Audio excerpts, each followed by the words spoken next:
Hello viewers, నేను doctor Suma, consultant 49 fertility centre Vijayawada. PCOD సమస్య ఈ మధ్య చాలామంది ఆడవాళ్ళలో చూస్తూ ఉన్నాము. అండ్ సంతానలేమి సమస్యకి చికిత్స పొందడానికి వచ్చే వాళ్ళలో కూడా దాదాపుగా 10 మందిలో 3-4కి పీసీఓడి సమస్య అనేది చూస్తున్నాం. సో పీసీఓడి సమస్య ఉంటే వాళ్ళకి అసలు పిల్లలు పుట్టే అవకాశం ఉంటుందా?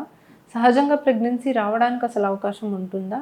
ట్రీట్మెంట్ ఆప్షన్స్ అనేవి ఏంటి? ఏం చేస్తే వీళ్ళకి పిల్లలు పుట్టడానికి అవకాశం ఉంటుంది అనే దాని గురించి డిస్కస్ చేద్దాం. సో అండాశయంలో నీటి బుడగలను ఏదైతే కామన్గా మనం అంటామో, సో ఈ సమస్యలో మనకి ఒక జెనెటిక్ ప్రాబ్లం ఉన్న వాళ్ళకి, జన్యుపరంగా కొన్ని ప్రీడిస్పోజింగ్ ఫ్యాక్టర్స్ ఉన్న వాళ్ళకి హార్మోనల్ ఇంబ్యాలెన్స్ అనేది ఏర్పడి అండాశయంలో నీటి బుడగలు అనేవి చూస్తాం. సో ఈ నీటి బుడగలు ఉన్న వాళ్ళల్లో మెయిన్ ప్రాబ్లం ఏంటంటే, ప్రతి నెల ఆడవాళ్ళకి ఏదైతే ఎగ్ సెలెక్ట్ అయ్యి పెరిగి విడుదల అవ్వాలో ఆ ప్రాసెస్ అనేది కరెక్ట్గా జరగకపోవడం వల్ల నీటి బుడగలు అనేవి ఉన్న వాళ్ళకి ఓవ్యులేషన్ అనేది జరగదు. కాబట్టి ప్రెగ్నెన్సీ రావడానికి ఛాన్సెస్ అనేవి తగ్గిపోతాయి. సో వీళ్ళకి మోస్ట్ కామన్గా పీరియడ్ అనేది టైంకి రాకపోవడం అనే కంప్లైంట్ అనేది చూస్తాము. సో లేట్గా రావడం, కొంతమందికి 2-3 మంత్స్కి పీరియడ్ రావడం, కొంతమందికి మెడిసిన్ వేసుకుంటే తప్ప పీరియడ్ రాకపోవడం అనేది కామన్గా చూస్తూ ఉంటాం. సో ఎగ్ అనేది లేట్గా పెరగడం లేదా అసలు పెరగకపోవడం అనేది ఉంటుంది కాబట్టి ప్రెగ్నెన్సీ అనేది డెఫినెట్లీ డిలే అవ్వడానికి అవకాశం ఉంటుంది. బట్ పీసీఓడి ప్రాబ్లం ఉన్న వాళ్ళకి ట్రీట్మెంట్ ఆప్షన్స్ అనేవి చాలా ఉంటాయి. చాలా చిన్న చిన్న ట్రీట్మెంట్స్తో కూడా వీళ్ళకి ప్రెగ్నెన్సీ వచ్చే అవకాశం అనేది ఉంటుంది. సో ఓవ్యులేషన్ ఇండక్షన్ డ్రగ్స్ అని అంటాము. సో ఎగ్ పెరిగి విడుదల అవడానికి టాబ్లెట్స్, ఇంజెక్షన్స్ అనేవి అవైలబుల్ ఉంటాయి. సో ఈ జస్ట్ టాబ్లెట్స్ వాడితే వాళ్ళకి రెస్పాన్స్ కనుక వస్తే వాళ్ళు జస్ట్ ఒక ఫ్యూ మంత్స్ ఆ టాబ్లెట్స్ ఇంట్లోనే వాడి వాళ్ళు న్యాచురల్గా ట్రై చేసుకోవడానికి కూడా అవకాశం ఉంటుంది. ఇంజెక్షన్స్ వాడితే డెఫినెట్లీ స్కాన్ మానిటరింగ్ అనేది అవసరం ఉంటుంది. స్కాన్ ద్వారా మానిటర్ చేసుకొని ఏ టైంలో హస్బెండ్ వైఫ్ కలవాలి లేదా ఆ సైకిల్లో సక్సెస్ రేట్ ఇంప్రూవ్ అవ్వడానికి ఐయుఐ చేయాలి అనేది చెప్తాము. కొంతమందికి మాత్రమే టాబ్లెట్స్, ఇంజెక్షన్స్కి కూడా రెస్పాన్స్ రానప్పుడు లాప్రోస్కోపీ అనేది సజెస్ట్ చేస్తాం. సో లాప్రోస్కోపీ అనే పద్ధతిలో మనం మత్తిచ్చి పేషెంట్ బొడ్డు దగ్గర ఒక చిన్న ఇన్సిషన్ ద్వారా కెమెరా వేసి అండాశయాల్లో నీటి బుడగలు ఉన్నాయా లేదా చూసుకొని దానికి కరెంట్ ట్రీట్మెంట్ లాగా పెట్టడానికి అవకాశం ఉంది. దీన్నే లాప్రోస్కోపిక్ ఓవేరియన్ డ్రిల్లింగ్ అని అంటాం. సో ఈ లాప్రోస్కోపీ పీసీఓడి ఉన్న ప్రతి ఒక్కళ్ళకి అవసరం అయితే పడదు. కొంతమందికి మాత్రమే లాప్రోస్కోపిక్ ఓవేరియన్ డ్రిల్లింగ్ అనేది సజెస్ట్ చేస్తాం. సన్నగా ఉండి కూడా పీసీఓడి ప్రాబ్లం ఉన్నా, లేకపోతే టాబ్లెట్స్, ఇంజెక్షన్స్కి రెస్పాన్స్ రానప్పుడు మనము నెక్స్ట్ ఇంకా ఐవీఎఫ్ కాకుండా వేరే విధంగా ట్రై చేయాలి అనుకున్నప్పుడు డ్రిల్లింగ్ అనేది సజెస్ట్ చేస్తాం. ఎక్కువగా అనవసరంగా మనం లాప్రోస్కోపీ ద్వారా డ్రిల్లింగ్ అనేది చేస్తే కొంతమందికి ఎగ్ నంబర్ తగ్గిపోవడానికి కూడా అవకాశం ఉంది. సో పేషెంట్ని కరెక్ట్గా సెలెక్ట్ చేసి మాత్రమే ఈ ప్రాసెస్ అనేది చేయాలి. సో లాస్ట్ ఆప్షన్ వీళ్ళకి ఐవీఎఫ్ అనేది కూడా ఉంటుందండి. సో టాబ్లెట్స్, ఇంజెక్షన్స్కి రెస్పాన్స్ రాని వాళ్ళు, ప్రెగ్నెన్సీకి సక్సెస్ రేట్ ఎక్కువగా ఉన్న ప్రాసెస్ కావాలి అనుకున్న వాళ్ళు ఐవీఎఫ్కి కూడా ప్రిఫర్ చేస్తూ ఉంటారు. సో పీసీఓడి సమస్య ఉన్న వాళ్ళకి ప్రెగ్నెన్సీ న్యాచురల్గా రాదు అని కాదు, వీళ్ళకి న్యాచురల్ ప్రెగ్నెన్సీ వచ్చే అవకాశం అనేది తగ్గుతుంది. నార్మల్గా పీరియడ్ రెగ్యులర్గా వచ్చే వాళ్ళకి ఒక సంవత్సరంలో కనీసం ఒక 12 సార్లు ప్రెగ్నెన్సీ రావడానికి ఛాన్స్ ఉంటుంది. అన్నిసార్లు ఎగ్ రిలీజ్ అవుతుంది కాబట్టి ఆ టైంలో హస్బెండ్ వైఫ్ కలిస్తే అన్నిసార్లు వాళ్ళకి ప్రెగ్నెన్సీ రావడానికి అవకాశం ఉంటుంది. అదే పీసీఓడి ఉన్నప్పుడు 2-3 మంత్స్కి ఒకసారి పీరియడ్ వస్తుంది, 2-3 మంత్స్కి ఒక్కసారి ఎగ్ రిలీజ్ అవుతుంది కాబట్టి ఆటోమేటికలీ న్యాచురల్గా రావడానికి వీళ్ళకి ఛాన్సెస్ అనేవి తగ్గుతాయి.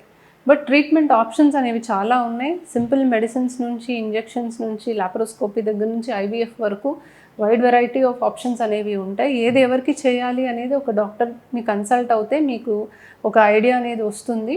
మోస్ట్ ఇంపార్టెంట్ ఇవన్నీ కాకుండా లైఫ్ స్టైల్ మోడిఫికేషన్ అనేది ఉండాలి. సో వెయిట్ ఎక్కువగా ఉన్నవాళ్ళు కనీసం ఒక 5% బాడీ వెయిట్ తగ్గినా కూడా వీళ్ళకి పీరియడ్ రెగ్యులరైజ్ అవుతుంది. అండ్ వెయిట్ రిడక్షన్ ఒకటే కాదు, చాలా ఫ్యాక్టర్స్ మనకి చాలా ఇంపార్టెంట్. కరెక్ట్గా నిద్ర ఉండాలి, స్ట్రెస్ తక్కువ అవ్వాలి, సో కొన్ని ఫుడ్ అవాయిడ్ చేయాలి. సో ఇవన్నీ కూడా మీరు పాటిస్తే పీసీఓడి ఉన్నా కూడా ప్రెగ్నెన్సీ ఛాన్సెస్ అనేవి చాలా ఎక్సలెంట్గా ఉంటుంది. సో ఎండోమెట్రియోసిస్ అనే కండిషన్ మనకి గర్భసంచిలో ఉన్న పొర గర్భసంచిలో కాకుండా బయట ఇంకెక్కడన్నా పెరిగితే మనం ఎండోమెట్రియోసిస్ అని అంటాం. సో మామూలుగా గర్భసంచికి లోపల పొర అనేది ఉంటుంది, బయట మజిల్ లేయర్ అనేది ఉంటుంది.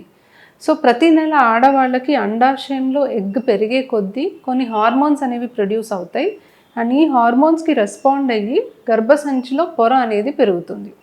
సో ఈ పొర అనేది ప్రెగ్నెన్సీకి సూటబుల్గా మనకి ఒక ఎంబ్రియో వచ్చి అతుక్కోవడానికి అనుకూలంగా పెరుగుతుంది. ఒకవేళ ప్రెగ్నెన్సీ కనుక రాకపోతే ఏదైతే పొర రెడీ అయిందో అది మెన్సెస్ లాగా మనకి బయటికి రావడం అనేది జరుగుతుంది. సో ఈ పొర అనేది గర్భసంచి లోపల కాకుండా గర్భసంచి బయట వైపు లేదా ఓవరీస్లో లేదా ట్యూబ్ మీద పెరిగితే మనం దాన్ని ఎండోమెట్రియోసిస్ అని అంటాం. సో దీనివల్ల జరిగే నష్టం ఏంటంటే మనకి ప్రతి నెల ఇక్కడ హార్మోన్స్కి రెస్పాండ్ అయ్యి ఎట్లయితే పొర పెరుగుతుందో ఈ ఎండోమెట్రియోటిక్ టిష్యూ ఎక్కడైతే ఉందో అక్కడ కూడా మనకి పొర అనేది పెరగడం అనేది జరుగుతుంది. అండ్ ఎప్పుడైతే మనకి ప్రెగ్నెన్సీ రాకుండా పీరియడ్ వస్తుందో ఎక్కడైతే ఈ ఎండోమెట్రియోటిక్ స్పాట్స్ ఉన్నాయో అక్కడ కూడా బ్లీడింగ్ అవ్వడం అనేది జరుగుతుంది. సో ఇక్కడ ఉన్న బ్లీడింగ్ బయటికి వచ్చేస్తుంది, కానీ ఎక్కడైతే ఎండోమెట్రియోటిక్ స్పాట్స్ ఉన్నాయో ఆ బ్లీడింగ్ అనేది బయటికి వెళ్ళే దారి లేక కలెక్ట్ అవ్వడం జరుగుతుంది. సో అండాశయంలో అలా బ్లడ్ కలెక్ట్ అయితే చాక్లెట్ సిస్ట్ లాగా మారుతుంది. ట్యూబ్స్ దగ్గర అలా బ్లడ్ కలెక్ట్ అయ్యే కొద్దీ అతుకులు ఏర్పడతాయి. ట్యూబ్కి పేగులకి మధ్య, ట్యూబ్కి అండాశయానికి మధ్య, ట్యూబ్కి గర్భసంచికి మధ్య అతుకులు ఏర్పడతాయి. ఈ అతుకుల వల్ల ట్యూబ్ అనేది బ్లాక్ అవడానికి కూడా అవకాశం ఉంది. ఇప్పుడు అండాశయంలో మనకి బ్లడ్ అనేది ఉన్నప్పుడు ఎగ్ నంబర్ తగ్గిపోతుంది, ఎగ్ క్వాలిటీ కూడా తగ్గిపోతుంది.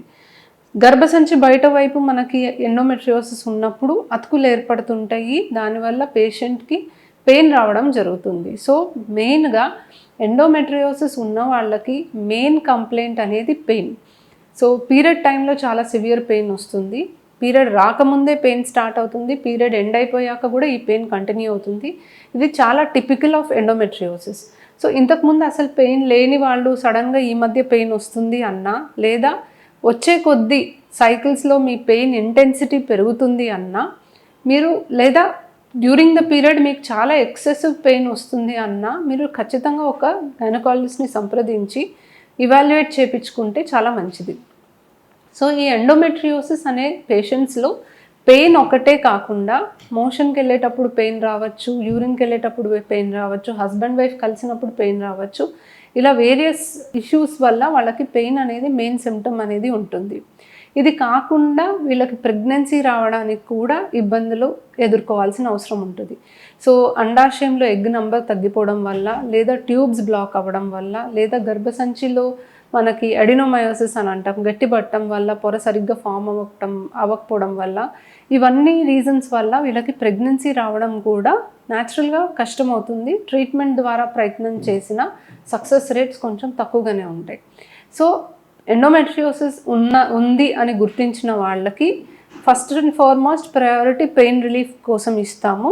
ఒకవేళ పేషెంట్కి ప్రెగ్నెన్సీ అనేది ప్లాన్ చేసుకోవాలి అనుకుంటే వీలైనంత త్వరగా సక్సెస్ రేట్ బెస్ట్ ఉన్న ప్రాసెస్కి ప్రొసీడ్ అవ్వడానికి ట్రై చేస్తాం. సో యూజువలీ ఎండోమెట్రియోసిస్ని స్టేజ్ చేయడం జరుగుతుంది. స్టేజ్ 1, 2, 3, 4 అని 4 స్టేజెస్ కింద ఎండోమెట్రియోసిస్ని స్టేజ్ చేస్తాము.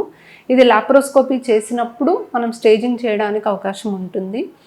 స్టేజ్ 1, స్టేజ్ 2 ఎండోమెట్రియోసిస్లో IUI లాంటి ప్రాసెస్ కూడా వీళ్ళు ట్రై చేయొచ్చు. బట్ స్టేజ్ 3, స్టేజ్ 4 ఎండోమెట్రియోసిస్కి యూజువలీ వీళ్ళకి IVF is the best solution. So endometriosis ఒకసారి వచ్చిందంటే అది దాదాపుగా లైఫ్ లాంగ్ ఉండే డిజీజ్ అండ్ ఏజ్ అయ్యే కొద్దీ అది ప్రోగ్రెస్ అయ్యే డిజీజ్ అనమాట. సో మీరు డెఫినెట్లీ చాలా విజిలెంట్గా ఉండాలి, వీలైనంత త్వరగా ప్రెగ్నెన్సీ ప్లాన్ చేయాలి. ప్రెగ్నెన్సీ ప్లాన్ చేయడం అనేది మీకు ఒక విధంగా ఒక ట్రీట్మెంట్ లాంటిదే. ఎందుకంటే ఒక 9 months మీకు ప్రెగ్నెన్సీ టైంలో పీరియడ్ రాదు, ఆ తర్వాత బేబీకి మీరు తల్లిపాలు ఇచ్చినంత కాలం పీరియడ్ అనేది రాదు. సో ఇంత గ్యాప్ ఆల్మోస్ట్ 1.5 year మీకు పీరియడ్ రాదు. కాబట్టి ఈ ఎండోమెట్రియోటిక్ స్పాట్స్ అన్నీ కూడా యాక్టివ్గా ఉండకుండా సైలెంట్ అవుతాయి, కాబట్టి మీకు ఆ సిమ్టమ్స్ కూడా తగ్గిపోవడానికి అవకాశం ఉంది. సో ప్రెగ్నెన్సీ రావడం కష్టం, కానీ ఎండోమెట్రియోసిస్ ఉన్న వాళ్ళకి ప్రెగ్నెన్సీ వస్తే అది ఒక రకమైన ట్రీట్మెంటే కనుక మీరు వీలైనంత త్వరగా ప్రెగ్నెన్సీ వచ్చే బెస్ట్ ట్రీట్మెంట్ ఏంటో తెలుసుకొని దానికి ప్రొసీడ్ అవ్వడం మంచిది. Thank you.